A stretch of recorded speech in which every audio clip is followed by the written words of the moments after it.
আসসালামু আলাইকুম। রিসেন্ট দেখতেছি অনলাইনে এরকম ছোট ছোট পার্স ওরা মেক করে, তো আমিও ট্রাই করলাম। আমার একটা ছোট্ট অনেক আগের আমার আম্মুর এরকম চশমার বক্স ছিল, তো আমি ওইটাকে কী করছি, সুন্দর করে উপরে একটা গোল্ডেন কালার বার্নিশ করে নিয়েছিলাম।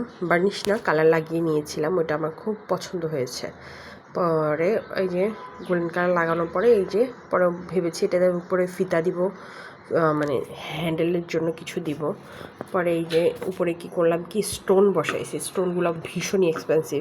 এক একটা স্টোন 20 টাকা থেকে 25 টাকা পর্যন্ত আছে এক একটা স্টোন। তো ওগুলো লাগাইছি। B6000 গ্লো দিয়ে আমি যখন এটা করেছিলাম তখন আমি ভিডিও করতে ভুলে গেছি, এই জন্য আমার কাছে ভিডিওটা নাই। জাস্ট নর্মাল V6000 গ্লো দিয়ে লাগিয়ে দিয়েছিলাম। এই যে এটা লাগানো শেষ, এখন হ্যান্ডেলটা এখান থেকে এখান পর্যন্ত লাগাবো।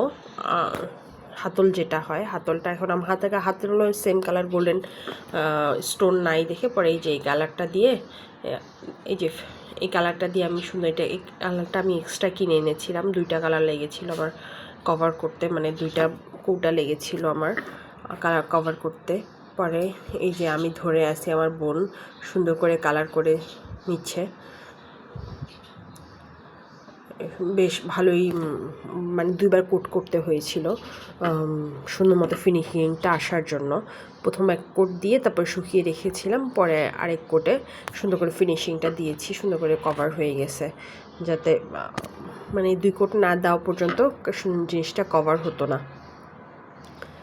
ভিডিও করতে একটুখানি প্রবলেম হচ্ছিল, তবে কালার করতে আর ভিডিও করতে একটুখানি প্রবলেম হচ্ছিল। এই যে ফাইনালি এক কোটিং ডান। হাতলটা যদি ব্যাগের সাথে না মিলে না তাহলে ভালো লাগতো না, এই জন্য 2 কোটিং দিয়ে সুন্দর করে সেম কালারটা নিয়ে আসার চেষ্টা করছি। তো সুন্দর করে আসছেও, জিনিসটা খুব ভালোই হয়েছে আমার কাছে। লাস্ট ফিনিশিংটা না আসা পর্যন্ত কালার দিয়ে নিচ্ছিলাম। তবে স্টোনগুলো আমার অন্য কালারের ছিল, বাসায় আগের একটা ব্যাগের থেকে স্টোন নিয়ে তারপর আমি সুন্দর করে সিমিলার করে করে সুতাতে বসিয়ে নিয়েছিলাম। এই যে ফাইনাল লুক, সুন্দর করে এটা ছিদ্র করে ভিতরে বসিয়ে দিয়েছিলাম। তবে এটা গিট্টু দেওয়ার জন্য ভিতরে একটু টেকনিক করেছি।